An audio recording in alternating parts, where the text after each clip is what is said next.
Michael. Hey, Dr. Chris, thanks for coming on today. I've been to your website. You have a lot of good information there. We just spoke with Cliff Albright from Black Voters Matter. A couple of weeks ago, we had Omari Hosang on from Black Voters Matter in Louisiana. How can we create and increase a Black political infrastructure that can message to African Americans, educate us politically, educate us on the issues, the policies, and help turn out the African-American vote. I do agree that the Democratic Party has to do a better job of messaging, but at the same time, I think this is about self-preservation for African-Americans, and I think we have to take more control of our own destiny, and I don't think we can rely on the Democratic Party. We can use them as a tool, but can't look at them as a savior. How can we create a greater Black political infrastructure? I think that's a great question and something that clearly we've been struggling with for decades now, how to create some sort of infrastructure that's self-sufficient and that doesn't rely on the Democratic Party or any party, therefore, to win elections or to pass legislation. To me, the first step is education, and to really civic education and an understanding of politics and the importance of politics in people's lives. From our focus groups, from our research, we found that most people see politics as a periphery issue, and that there's things such as paying rent, getting to work, getting their kids to school, dealing with healthcare issues, right, that they don't necessarily see as inherently political, but more as everyday survival issues that take up most of their attention. And so in order to move towards a system of infrastructure within the Black community where we have sort of community-level support, individual-level support that doesn't rely upon these political parties, we have to continue to find ways to educate people and to push people into a politicization that in which they believe that politics is just an essential part of the house that they're dealing with. We kind of have unique tools that have come about in the last 5 or 10 years, right? We have social media now and ways to telecommunicate with people that we've never had before.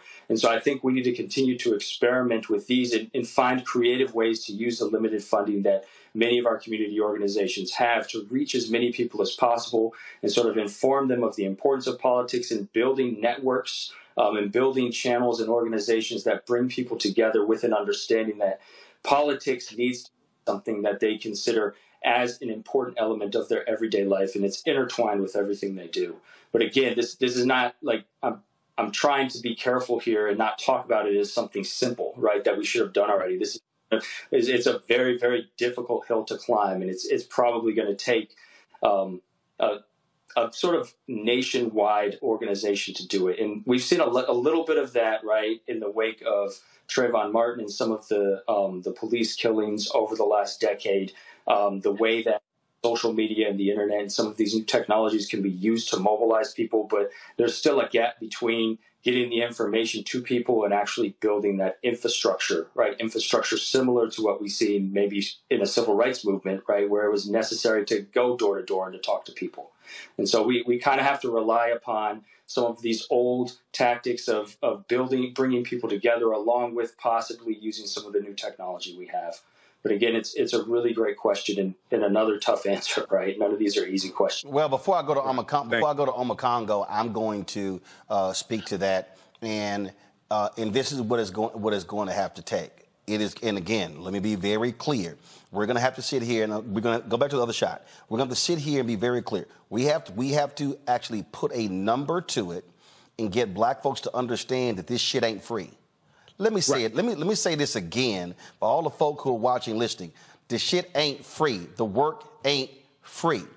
And so the work that Christopher's doing, the work that Cliff Albright and Black Voters Matter and Latasha Brown, the work that Georgia Stand Up, all these different groups, the work that this stuff ain't free.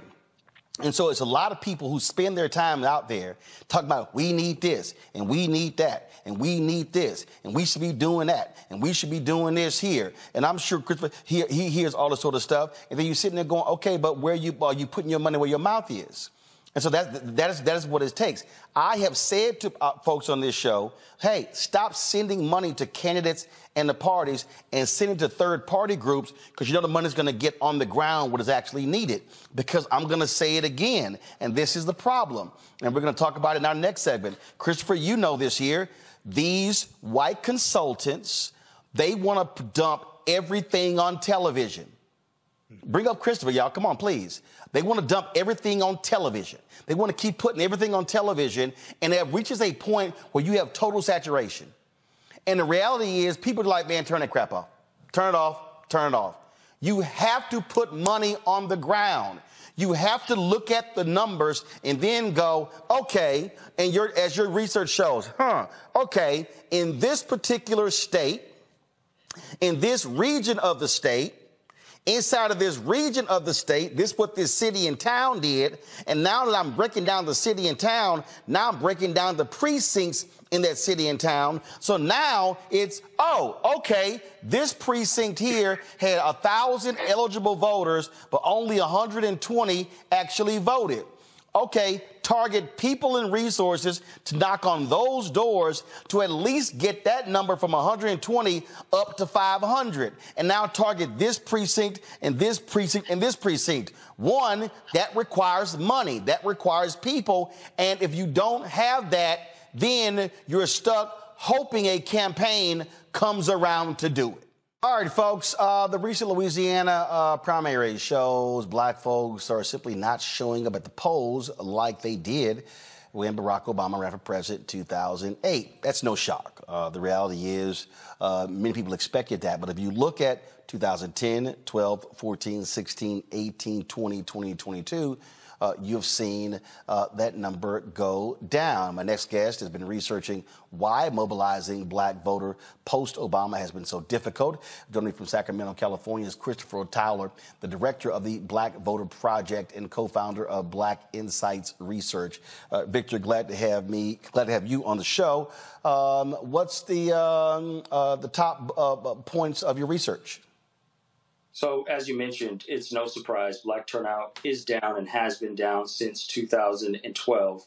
I have a slide that shows really the drop in voter turnout over the last 10 years now it's been. So from 2012 to 2016, we've seen differences in upwards of 6% voter turnout nationally, and even larger differences across some of the most important battleground states. And those differences continue to persist from 2016 to 2020. And this comes from data from the Center for American Progress, suggesting that there's a ways to go to get black folk out to the polls at the same rates as they were during the Obama administration, and the Democrats are falling behind there. Another slide that I brought shows that this coming election in 2024, there are some significant gains to be made across congressional districts now. Looking at Democrats regaining the House here, there are significant districts with large percent African American that are swing districts, right? And here you see in North Carolina, New York, Ohio, districts that are going to go, suggested to go one way or another, Democrat or Republican, just by a few points here. And then we look at Louisiana, right, which we were just talking about, another swing district there that's over 30% black. So there's a lot that can be done, but the Democrats really aren't doing what needs to be done or haven't in the last decade or so. The research that I've conducted is looking at ways to get Democrats out to the polls, one of which being to really identify the threats to democracy, the threats to racial progress. In this case, it's going to be Donald Trump. It's going to be the MAGA Republicans. It might even be some of these institutions that have now seemed to turn against racial progress in the black community, specifically the Supreme Court, possibly even police, institutions of law enforcement. And my research suggests that identifying these institutions as a threat to the community is one of the most significant ways to get black folks to care about politics, to feel it's important to turn out to politics, and to get out there and vote. So, again, when you begin to unpack this here, and I'm going to throw this out, and this is obviously going to tick off some of our people, but they'll get the hell over it. And I've been saying this for a very long time here. When Obama ran in 2008, he did not need the political infrastructure that had been in place in the Democratic Party since Reverend Jackson's run in 84 and 88. In 1988, Reverend Jackson, at his insistence, with the installation of Ron Brown as DNC chair, with the work of the late Dr. Ron Walters, with the work of Harold Ickes and others, they actually created an infrastructure that was in place, a funding infrastructure, you name it. Well, Obama runs, he doesn't need it. You had where David Axelrod determined that what they did need to spend money on black infrastructure, black-owned media, things along those lines, because frankly, they already had the votes. Same thing happened in 2012. We saw the dismantling of also the DNC's political infrastructure with Obama for America, which then was created. And so you sort of had the DNC that was gutted, and then you had this this entity that he controlled. I kept saying then, hey y'all, he only gonna be there 8 years. It's gonna be folks running after that. And ever since he left in 2017, they have been trying to repair all of the damage that was caused by completely saying, we don't need that infrastructure. Your thoughts? Yeah, I think you're onto something there. The Democrats really did take advantage of and kind of take for granted the turnout that they got from black voters during the Obama administration. There's a long line of literature that suggests the first of any when it comes to political representation creates extreme levels of enthusiasm. The hope and change sort of mantra played on that, and black folk turned out in droves at historic rates to elect Barack Obama. Research shown in 2012, right, black turnout for the first time in American history since we started recording turnout in the 1940s and 50s surpassed white turnout levels as people came out to vote for Obama. And so I think it was sort of taken for granted that this American president changed the way that the political spectrum looked with black turnout at such high levels in states like North Carolina, Virginia, Ohio, Michigan, these swing states that have significant black populations but aren't overwhelmingly black, went Democrat rather easily, along with the high turnout rates in general across the country. We fast forward to 2016, 2020. This excitement, especially among the black community, had tapered off and fallen off. And the Democrats were no longer sort of riding this wave of historic black turnout, but as you mentioned, had not yet decided to reinvest and reinvigorate their Democratic machine in ways that were needed, right? And we see statewide levels such as Abrams' campaign working to do this in places such as Georgia, but on a national scale and in as many battleground states as are needed to maintain the Obama coalition from 2008 and 2012 was nowhere to be found. And it's really not going to be found again, because who knows when we're going to have another candidate that we can consider a first, maybe possibly a black woman candidate that will inspire the black community in similar ways. But here's the deal, and I'll say this here. I have been very clear on this, and again, I've been saying this for years. And that is, if anybody who's black running, they cannot use the exact same playbook that Obama used. And here's what I mean by that. There was a 9-point gap between black men and black women in Obama's reelection with Romney in 2012. That was some dissatisfaction there. Whether we want to own it or not, there were a lot of people who felt that more could have been done. And so part of the issue that Democrats that black candidates are going to have to deal with, and again, I believe that Senator Cory Booker and Senator Kamala Harris tried to use the Obama playbook when they ran for president in 2020. That sucker didn't work. It didn't work. And so guess what? It's been used one time. It ain't going to work again. Black voters are going to be making demands of any black candidate because they're going to say, hey, we see how we voted for Obama. That's just a fact. And so I think that people have to understand the newness, the first time seeing the first black family, blah, blah, blah. As I kept saying, hey, guess what? We stayed at the inauguration parade for 8 years. Everybody else left, and they actually got to work. And so Democrats cannot sit around and go, hey, where's the second black hope, or turn them out. What has to happen here, and I've been very clear on this, and a lot of other people getting mad when I say it on these mainstream media shows. I'm going to talk slowly when I say this.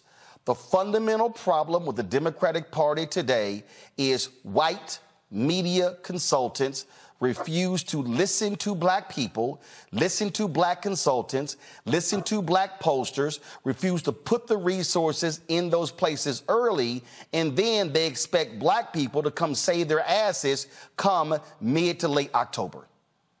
I mean, you said it perfectly. I think one of the most recent sort of research experiments we put together speaks to this. We ran what's called a conjoint experiment on a national poll of black folk. This is something that I don't know if has ever been done before, where we asked respondents, this is only black respondents, to select between two candidates as we varied the different characteristics of those candidates. And so if the last slide, I brought some slides, the last slide could be put up. What we found is that of those candidates, here are sort of the characteristics that were shown to be the most important when it came to selecting a candidate for black respondents on a national poll, right? And so, of course, they wanted a black person, wanted a female candidate, wanted someone who was middle-aged, around 85, with 8 years of experience in politics, picked someone who's a state legislator compared to some other occupations, was important that someone was an ally of the Black Lives Matter movement, actually preferred someone endorsed by Sanders rather than endorsed by Biden, and preferred someone who was a veteran. And so as you see on the left side here of the findings, right, the most important factors here when deciding between potential candidates was someone's support for Black Lives Matter, someone's race, and someone's years in politics. And so trying to build that perfect candidate is going to be a really hard sell, and it's going to be really difficult for Democrats to find someone who fits that same mold, if not impossible, as you mentioned, right? And so I'm really encouraging through my research other ways to look at turning black folk out. And one of the most important factors, aside from sort of this Obama factor, this great hope factor, is actually threat, and looking at how perceptions of threat can push people to the polls in lieu of this sort of magical candidate that creates the same inspiration that we saw once during the Obama administration. Well, first of all, the data of Terrence Woodbury, the pollster, actually bolsters that in terms of what he says is that when they run their focus groups, when black people are told that your vote can make the difference between winning and losing, that it actually works. His data also says that there are certain phrases you cannot use for younger black voters today. When a younger black voter hears voter suppression, they automatically go back to the 1960s. That's what they think. He said, but when you are specific by saying they are trying to shut down our early voting locations, they're trying to get rid of ballot drop boxes, they're trying to stop us from voting absentee balloting, he said that resonates much differently. But I want to stay on this whole point about the white consultants, because we have experience with that. We have experience when we tried to put in our plans in 2016, 2020, and the white consultants wanted to give us a pittance of the money. And in fact, what happened in 2020, as opposed to giving us advertising money in the Warnock and Ossoff runoff, this is the DSCC, controlled by Senator Chuck Schumer, they actually gave us money from the celebrity influencer budget. And so we were like, I'm sorry. And other African Americans said, wait a minute, Roland has a media company. This is a media company. This is not a celebrity influencer. But what happens, if people need to understand the nuts and bolts, those white consultants, especially the media people, they make their money off of TV buys. And so they don't want that money to go in a ground game and non-television, because that's less money goes in their pockets. And when the election is over and the candidate loses, they just go on to the next campaign to make more millions. And so there has to be a true reckoning, I believe, not just, and this is all the mistake that people keep making, what Jamie doing? People don't realize today the DNC does not take in a lot of money. The reality today with super PACs and things along those lines, DNC is taking in less money. So he's not controlling this apparatus.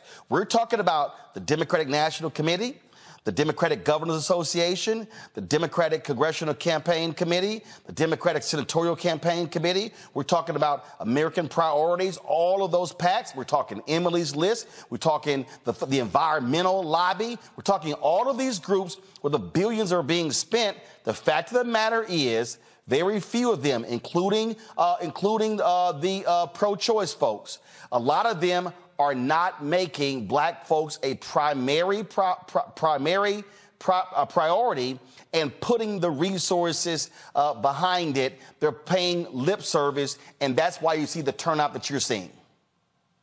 I agree. I think that making black folks a priority in more than just sort of this ancillary spending is gonna have to take place for Democrats to have the same wins and gains that they expect or that they want, and that we saw during 2008, 2012 elections and the midterms there between. When you talked about some of these other pollsters and some of the findings they have, and as their work sometimes falls back into these traditional tropes of, well, if we just tell people what the Democrats are doing and we explain to them that the Democrats are working to their benefit, they will turn out and vote. And there has been some evidence that that's the case. But when we conducted our own focus groups, we found that especially among low propensity voters or the black voters that are the hardest to turn out, they have very little faith in the Democratic Party at all. They hardly recognize Democratic leaders, even black Democratic leaders, and have low levels of political information. But the one topic that resonates the most with them is the Republicans, is Trump, is MAGA, is the threat that the GOP has. This is what got them out of their chairs, got them talking, got them interested in politics again. And so, from my own research and from the research that I've done with my firms and with my polling project, we're really pushing away from sort of these traditional, well, we just have to sell people on the Democratic Party right now, especially for black folk. That's not shown to be productive. No. We have to push people towards, okay, if you don't vote, if you don't turn out and vote and specifically vote for Democrats, the outcome that Republicans are going to put in place, something that we're kind of seeing in Louisiana after the recent election there, is going to be far worse than you ever imagined. Right, and that's what I call connecting the dots. And I try to spend a lot of time walking people through policy decisions. This is what the policies are going to look like if a Republican House is in charge, a Senate, or in the Oval Office compared to when there's a Democrat. And again, I tell people, I don't fall in love with candidates. I fall in love with policies. And I'm looking at what is the policy outcome. And also, I can't look at a singular policy. Look, there are some people out there, they only vote based upon the issue of abortion, whether you're anti-abortion, whether you are pro-choice. Not me. I got to look at a multitude of issues because in terms of how I examine. I'm going to go to a break. We're going to come back and pick up on this because there's something else that I want to get at that people need to understand when we start talking about people who self-identify, because that's part of the conversation as well. There are a lot of black people, especially younger black people, 50 and under, really, especially 45 and under, who are not self-identifying as Democrat. And so what must Democrats do? They got to change how they target black voters, and that one size fit all, that sucker don't work anymore. So we'll discuss that next right here on Roland Martin Unfiltered on the Black Star Net. So I paid attention to the self-identification aspect of black voters for the last 35 years. I began to see and hear it when I was in college. So I was at Texas A&M from 1987 to 1991. And there, through the conversations I was having with classmates, I was hearing how they were not self-identifying as Democrats, like our parents. And so that doesn't mean that they weren't voting Democrat or heavily leaning Democrat. They were not self-identifying. Well, in the past 35 years, that number has only grown. I saw some data yesterday in North Carolina. An increasing number of African Americans are now calling themselves independent as opposed to checking off Democrat. Christopher, the reason that is important is because When you start now examining demographics, meaning age groups, and you now start examining where a black voter is in 2023 compared to a black voter in 1983, the strategy has to change. What I mean by that is there has to be more micro-targeting.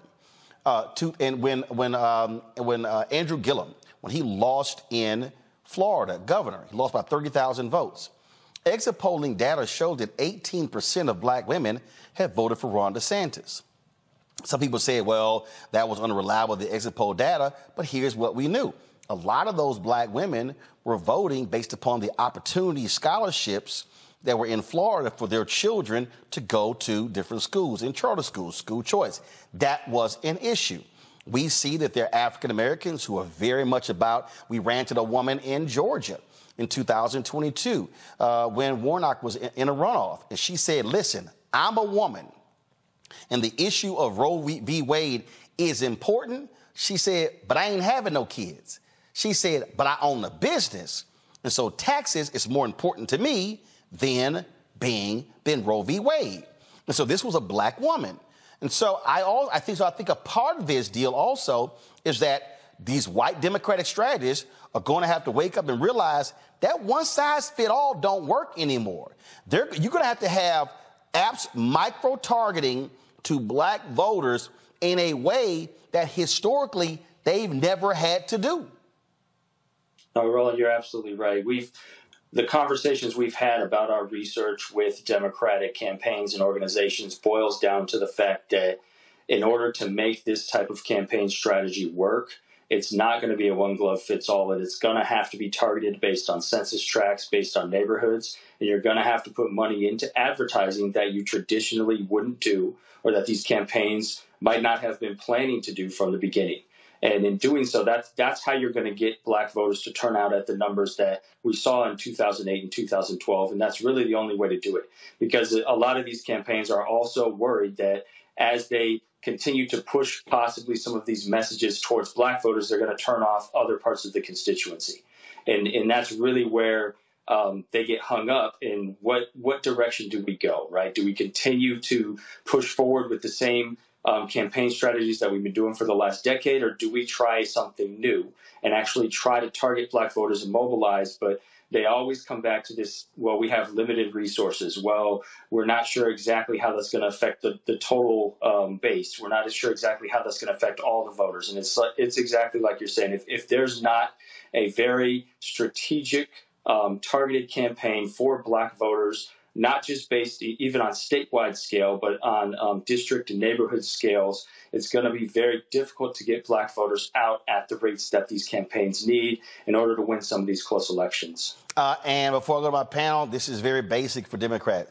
Okay, all those consultants could say whatever the hell they want to say. That's all cute.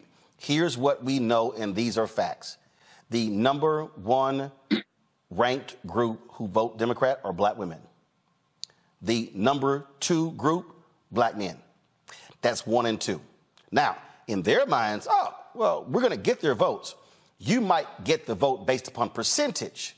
The problem that we're talking about is turnout, the intensity of the vote. And what I have been saying on this show is that if black people turn out at 65, 70, and 75% of our capacity, we can sweep elections, but that ain't going to happen if you do not have folks who are targeting them and putting the dollars behind them. Question for my panel. Matt Manning, you're first. Yeah, so the question I had for you was particularly about political trust and alienation. I know one of the things that you've looked at in your data is that issue, is political trust. And that, to me, seems to be the seminal issue here, no matter how people identify as Republicans or Democrats. And so my question to you is really twofold. One, how do you compile that data in terms of, determining how trusting people are into the system or not? And secondly, what is your suggestion in terms of messaging, particularly for Democrats, on how people can have a greater trust, black people have a greater trust in the system, and therefore a greater buy-in, particularly when it comes to things like nonpartisan races? Because a lot of times on the local level, your local city council person doesn't even declare a party, right?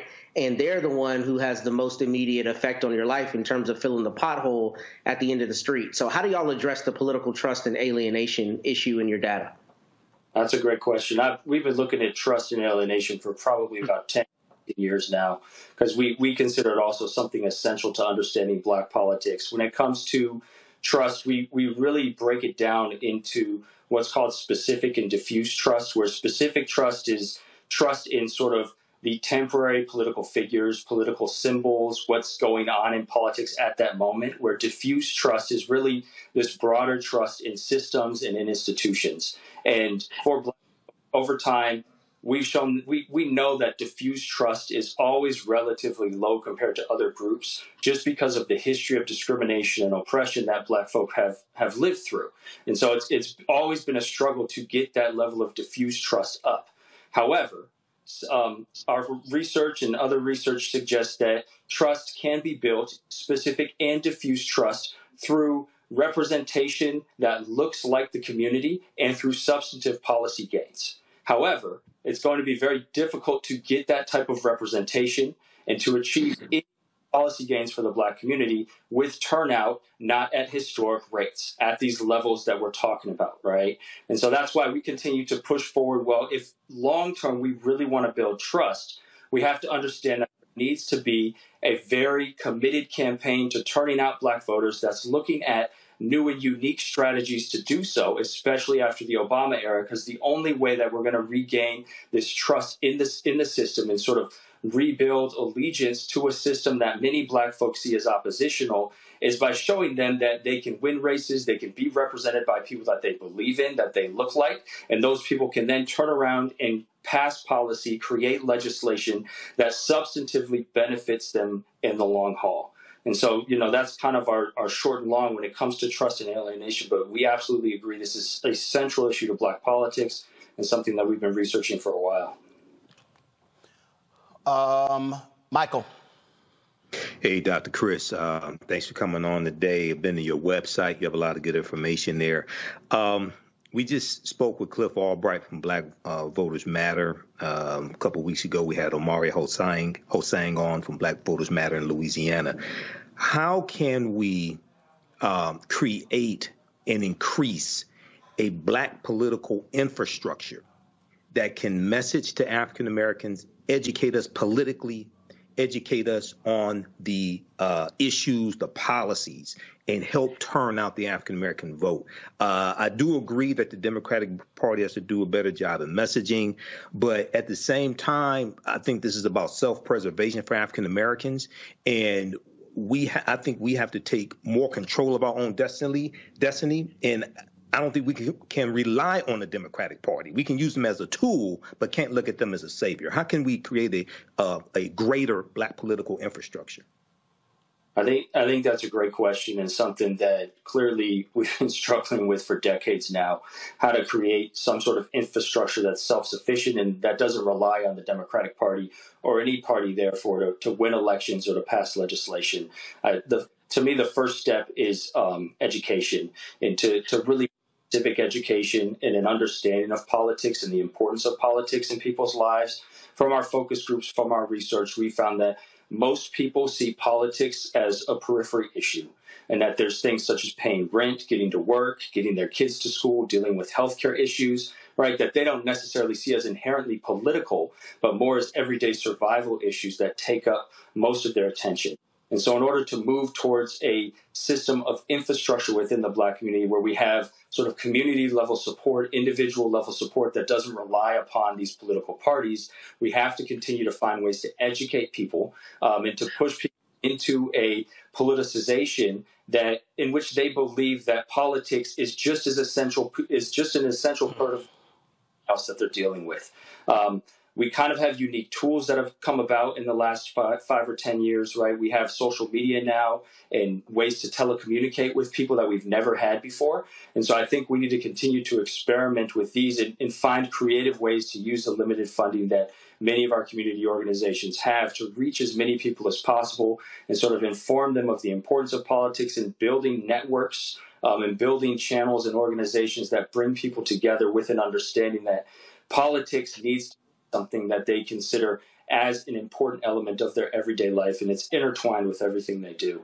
But again, this is not like I'm trying to be careful here and not talk about it as something simple, right? That we should have done already. It's a very, very difficult hill to climb, and it's probably going to take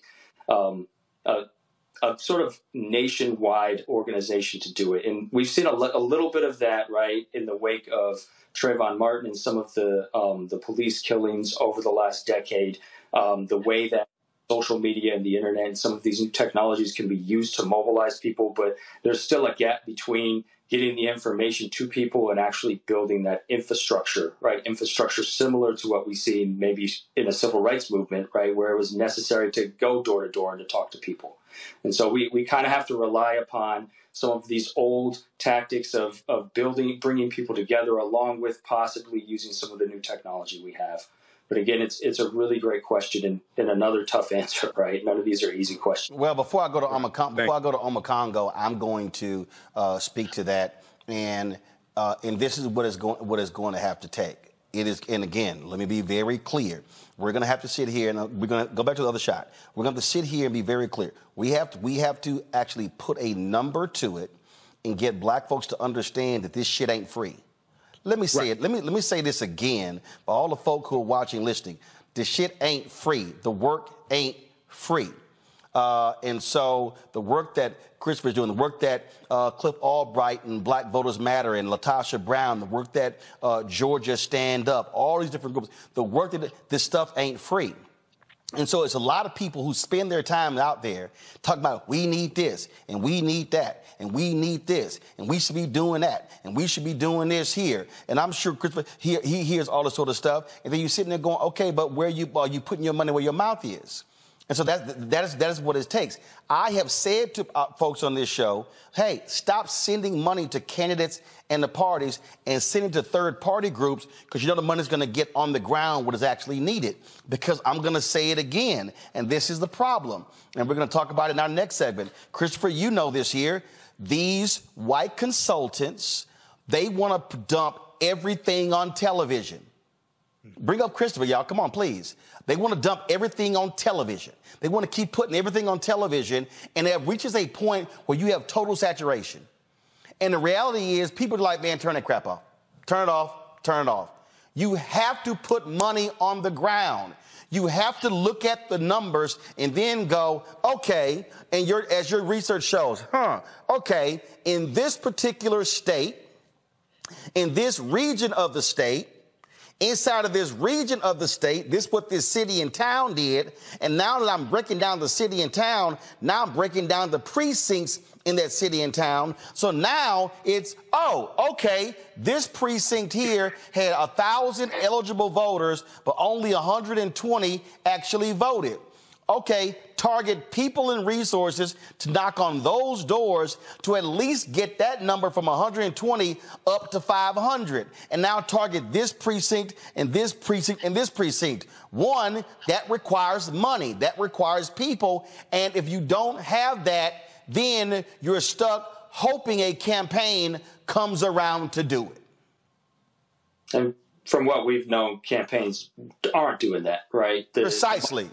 The most successful campaigns we've seen turning out black folks since the Obama era have been state, regional, or local campaigns, such as the Black Voter Matters, such as the campaigns in Georgia that are doing it sort of on their own, sometimes in coordination with parties, but most of the infrastructure is built over time on their own with their own resources that they've been able to gather. Absolutely. Omakongo. Mr. Towler, I was really interested in your slide showing the prototype in terms of what people were interested in. And given the fact that you have Black Lives Matter as the top priority for many people that you're speaking to, are you concerned that Democrats are going to be losing serious support, even more support from the black community as it relates to Biden's stance with Israel and Gaza? Because what I'm seeing is that many black people who are in support of Palestine, or at the very least are in support of a ceasefire. And I'm concerned, as I'm also seeing from like the Arab American community, they're saying that we're just getting lip service from the administration, and though we're never going to go vote for Trump, we're so angry with what's going on right now that we just might end up staying home. And that might be a concern for the Black community as well. What are your thoughts on that? Yeah, I think that's absolutely a concern. So just to be clear, the experiment that I put up was juxtapositioning characteristics when it came to perspectives on Black Lives Matter. And so for us, the ideal candidate was an ally of Black Lives Matter, but this was compared to someone who did not show support or said they were not an ally of Black Lives Matter. So it doesn't necessarily say they're affiliated or anything, but their opinion on Black Lives Matter was one of the most important elements when understanding what made Black respondents choose one candidate over another. And so, you know, the fact that the Democratic Party has not necessarily positioned themselves as an ally of the Black community in many ways, right? But most recently, when it comes to this, the conflict in Israel and Palestine and the Middle East, it's definitely a worry and a concern that Black voters will continue to lose even more enthusiasm. And now we're talking about possibly some high propensity Black voters, or Black voters that were planning on coming out and voting and have consistently voted are now being turned off even more. And there's absolutely a reason to believe that, you know, from our focus groups, Black voters and low and high propensity Black voters were already disillusioned with Democrats. They already didn't really see much in terms of policy returns from the party. They didn't recognize any individual changes in their lives since Biden had won in 2020. And so anything like this that can suggest sort of that the Democrat Party's intentions or attention is diverted somewhere else, rather than continuing to try and work for, as Roland put, the base of voters that is the most supportive of the party, can turn people off very quickly. And so, you know, you can see how the conflict unfolds over the next year, possibly over the next few months. But there's absolutely the potential here for Black people in America to view Biden's sort of support of Israel as something negative for the Black community and something sort of prioritizing international affairs over what could be done for Black folk at home. Christopher Towler, we surely appreciate it. Thank you so very much. Thank you.